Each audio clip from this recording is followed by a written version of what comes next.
आज हम वीडियोकॉन का 32 इंच का एलईडी टीवी रिपेयर करने वाले हैं जिसमें पावर सप्लाई की भी प्रॉब्लम है और भी प्रॉब्लम है। आज हम आपको स्टेप बाय स्टेप तरीके से बताएंगे। यह है 32 इंच का टीवी जिसमें वीडियोकॉन का ये टीवी डेड कंडीशन में है। हम चेक करके बताएंगे। मैं हूं विनोद केन, आप सभी का स्वागत करता हूं। आइए इस वीडियो पूरा देखते हैं। वीडियोकॉन में बहुत ही कॉमन है, बहुत सारे मॉडल्स में ये कॉमन पावर सप्लाई आता है। इसकी रिपेयरिंग देखेंगे आज। पावर सप्लाई की प्रॉब्लम देखने के लिए हमें स्टैंड बाय सप्लाई पहले चेक करनी है, जो कि 5 वोल्ट के करीब आती है। पहले 5 वोल्ट चेक करने हैं हमें, जो कि यहाँ पे 4.79 वोल्ट के करीब बन रहे हैं। और दूसरी सप्लाई हमें 12 वोल्ट चेक करनी है, जिसकी यहाँ पर आप देख सकते हैं 28 वोल्ट। इसमें तो पैनल का बैंड बच जाएगा, बिकॉज ये 12 वोल्ट पैनल में भी जाते हैं। 28 वोल्ट बता रहा है, दैट मीन्स बहुत ज़्यादा सप्लाई बन रही है इस पावर सप्लाई से। सबसे पहले हम कोल्ड टेस्ट में इसकी मेजरमेंट लेंगे डायोड टेस्ट से, कि कोई हमें शॉर्ट रीडिंग मिलती है या नहीं। तो हमें ये दो मॉसफेट जो स्विच के लिए यूज होते हैं, इन दोनों मॉसफेट पे पहले हमें चेक करना है, कहीं कुछ शॉर्टिंग दिखती है तो ये शॉर्ट है, ठीक है। इस मॉसफेट को हमें बदलना है, तो हम इसे निकाल लेते हैं। तो इसमें से मॉसफेट जो निकला है ये नंबर का है, ठीक है। शॉर्ट दोनों साइड में ये शॉर्ट रीडिंग बता रहा है, दैट मीन्स ये शॉर्ट है। गेट से भी शॉर्ट है। सो अभी जब ये तीनों टर्मिनल से शॉर्ट है, तो हमें और भी कंपोनेंट गेट पे लगे हुए भी चेक करने होंगे। सही है,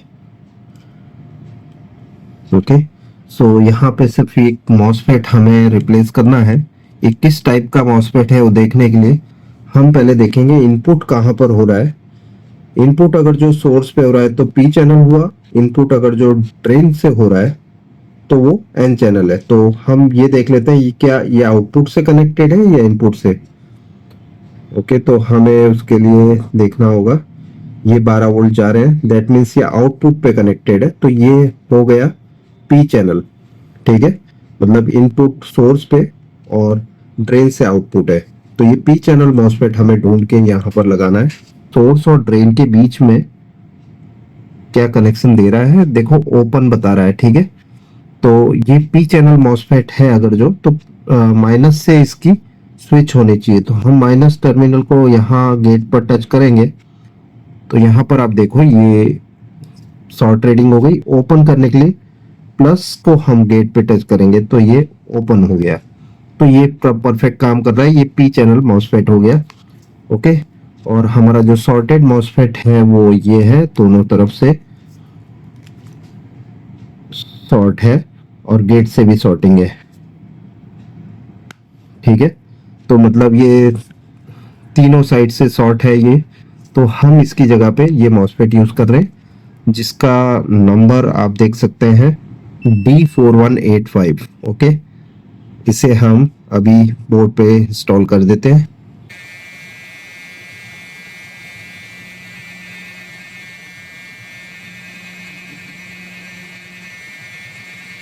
वोल्टेज है वो कितने हैं, यहाँ पर हमें 12 वोल्ट मिलने चाहिए थे, 13 वोल्ट। यहाँ पर 13.2 वोल्ट बता रहे हैं, तो ये नॉर्मल हो गए। अभी 26 वोल्ट बता रहे थे, 26 में तो बैंड बच जाती पैनल की। अभी बैंड नहीं बजेगी, बिकॉज हमने वोल्टेज को नॉर्मल कर दिया है। किस वजह से, ये मॉसफेट खराब था, ठीक है। ये मॉसफेट बदलने के बाद ये 13 वोल्ट कांस्टेंट ओके हो गए। इस बोर्ड से जो बैकलाइट बनना चाहिए वो भी बैकलाइट नहीं बन रही है, क्योंकि यहाँ पर ये जो फिल्टर्स लगे हुए हैं ये भी खराब है। ये 220 माइक्रोफैरेड का फिल्टर है। इसकी वैल्यू फिल्टर कितनी बता रही है हम देख लेते हैं मीटर पे। यहाँ पर हम जो चेक कर रहे हैं 63 माइक्रोफैरेड बता रहा है। ये 220 माइक्रोफैरेड का फिल्टर है। अब हमारे पास 220 63 तो नहीं है, लेकिन मेरे पास 163 पड़ा है, हम यूज कर लेंगे। लगभग ये भी चली जाएंगे। देख लेते हैं इनकी वैल्यू क्या है। वैल्यू एक्यूरेट होनी चाहिए, क्योंकि ये जो वैल्यू बढ़ती है तब चार्जिंग डिस्चार्जिंग टाइम बढ़ जाता है, जिसकी वजह से वो काम नहीं कर पाता है। लेकिन ये वैल्यू कम है, लेकिन इसकी चार्जिंग डिस्चार्जिंग टाइम उतनी ही होगी जितनी होनी चाहिए, तो उस हिसाब से ये काम करेंगे। तो ये तीनों जो 100 माइक्रोफैराड के फिल्टर्स हैं हम यूज़ करेंगे यहाँ पर इन प्लेस ऑफ 220 माइक्रोफैराड। सो ये सभी 101 माइक्रोफैराड बता रहे हैं, मतलब ओके है।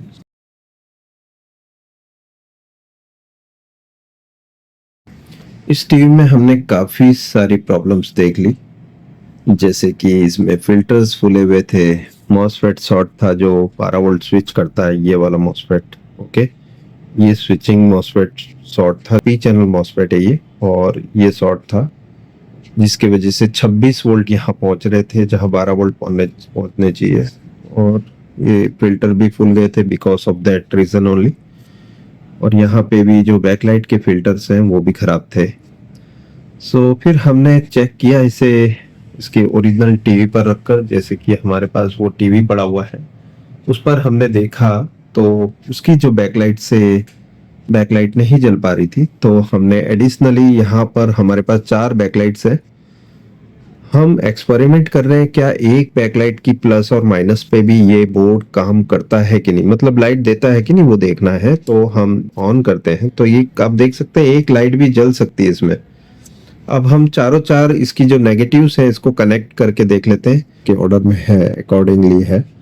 सो हमें अभी सभी माइनस को जोड़ना है, 3 माइनस जोड़ने बाकी है, एक ही अभी हमने कनेक्ट कर रखा है जैसे कि आप देख सकते हैं ये। तो यहाँ पे आप देख सकते हैं टेस्ट पॉइंट पे ही हमने सोल्डर कर दिया है। इसकी जो फर्स्ट नेगेटिव यहाँ पर है, सेकेंड, थर्ड एंड फोर्थ।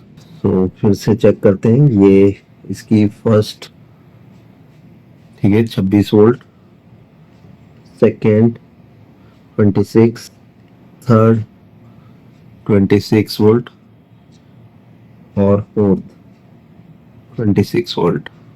तो कंप्लीट है। और इसका मतलब हमें अभी इसकी जो ओरिजिनल टीवी है उसमें बैकलाइट्स चेक करनी है।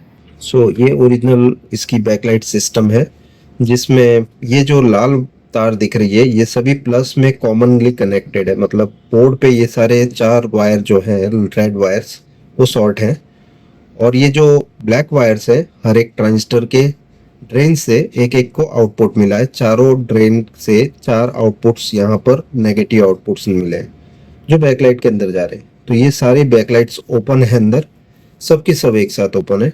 तो हमें अभी ये जो वीडियोकॉन का टीवी है इसे ओपन करके इसकी सारी बैकलाइट्स को चेक करना पड़ेगा।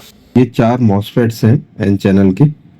सभी मॉसफेट्स का काम है, ये जो सेंटर लैग दिख रही है आपको, ये सभी सेंटर लैग्स के ऊपर से यहाँ पर नेगेटिव वोल्टेज आ रहा है, ये ब्लैक वायर के थ्रू बैकलाइट में नेगेटिव वोल्टेज पहुंच रहे हैं, और ये जो पॉजिटिव वोल्टेज है कॉमन है।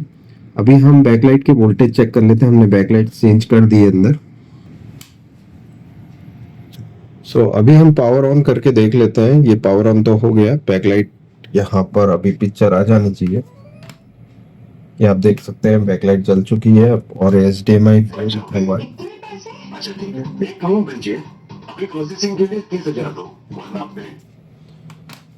तो आप देख सकते हैं पिक्चर बन चुकी है। इसमें जो प्रॉब्लम थी ये डेड था, इसे हमने रिकवर कर दिया है।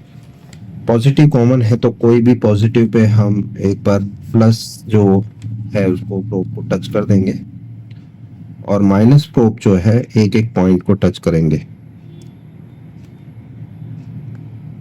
यहाँ पर आप देख सकते हैं 43 वोल्ट की एक बैकलाइट है। हम अभी एक एक करके सारे नेगेटिव्स पे चेक करेंगे, प्लस कॉमन रखते हुए 43.5 दिखा दो, 43.44, ठीक है, और ये नेगेटिव 43.9।